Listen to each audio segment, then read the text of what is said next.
Today marks the passing of a very important Indian spiritual guide. Um, he has led the faithful in India and overseas, and Sri Sathya Sai Baba died today as alleged of respiratory failure. Um, quite recently, he has been hospitalized and just degenerated into his death.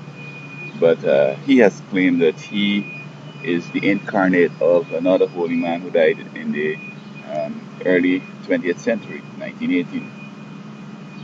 And around the world, he has this following and so on. Now, in some quarters in India and overseas, people hold him as a god. And I don't know if now that he's died, basically put at the rest that he's just human like all of us, but just got some smarts also, got a nice little hustle going. Um, I know India has a whole bunch of these holy men. We have even one up in North America here called Deepak Chopra. One day, when he can levitate, he's going to assume the godship and so on. Although he has a son, and I'm not sure what will happen with that. But um, a god is not a creature; he's a creature. Somebody, you know, got together. Two people got together and had some fun, and he was born 9 months after. I don't know if that's the way God comes now. Um, they're alluding to Jesus, how Mary conceived him and all that. But then, I mean, that's just half the picture. It wasn't that he was the product of, um, say, Joseph and Mary. It was just Mary. Holy Spirit did something. Christ existed before. He took something, and then Christ was born. I don't understand the mystery there. And so, because he was born, all these other holy men are being born, and they're claiming to be gods also. But I think they're failing to remember that Jesus was God before. His reincarnation too is it's something different. But this kind of stuff these guys going on with is beyond the pale. This has nothing to do with anything. They're not no God. They're not no holy men. They're not no wise guys. It's just that they are really educated and have that gift of gabbing and other things that persons construe as being spiritual. And so I hope that his followers around the world would understand that you can't follow men and then put them on the pedestal that God's supposed to be. We need to focus on the God beyond the hill. The psalmist said, I will lift up mine eyes unto the hills, from whence cometh my help. And then he goes on to say, my help comes from the Lord. But it sounds contradictory, but what he was saying, he was asking questions. But in the translations, the questions will often become like statements. He was saying, like how the other people look to the hills where Baal and other these gods like Sababa live. Should I do that? From where comes my help? Does it come from India or China or from Washington? Where does my help come from? And then he goes on to say, my help comes from the Lord, the one who made heaven and earth.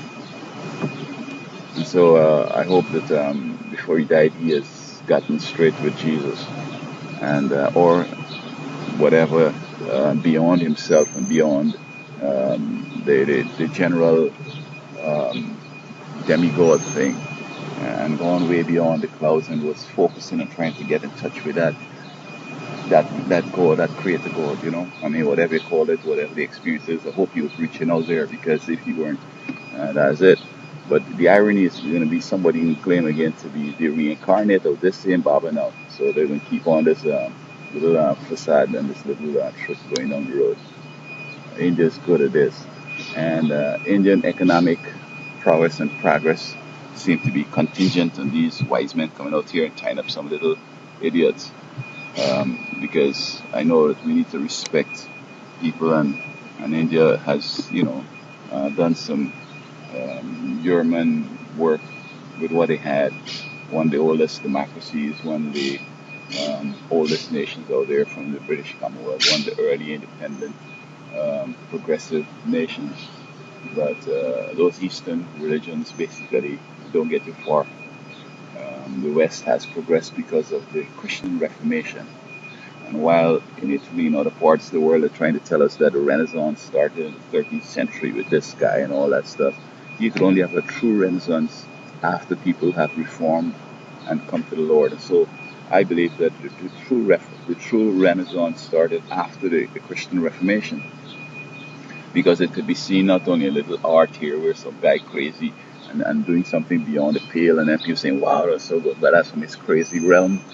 That's real progress like science and engineering and mathematics, so many other things. So from the Christian Reformation to now, we've had so much information that this is the real Renaissance. And so India doesn't have a Renaissance. They're taking stuff from the West here and just, changing it around a little bit and making the money. Hey, blessings to you, man, But Sai Baba, Sri Baba, I hope, as I said, I hope that he has made his calling and election sure with the true God, so that when he comes back very shortly, I hope that he has a chance to, spend the ceaseless ages of eternity with him. I hope that he doesn't qualify like Hitler and Churchill and some of these other, and Stalin and some of these other people to, be bundled up and thrown in the fire.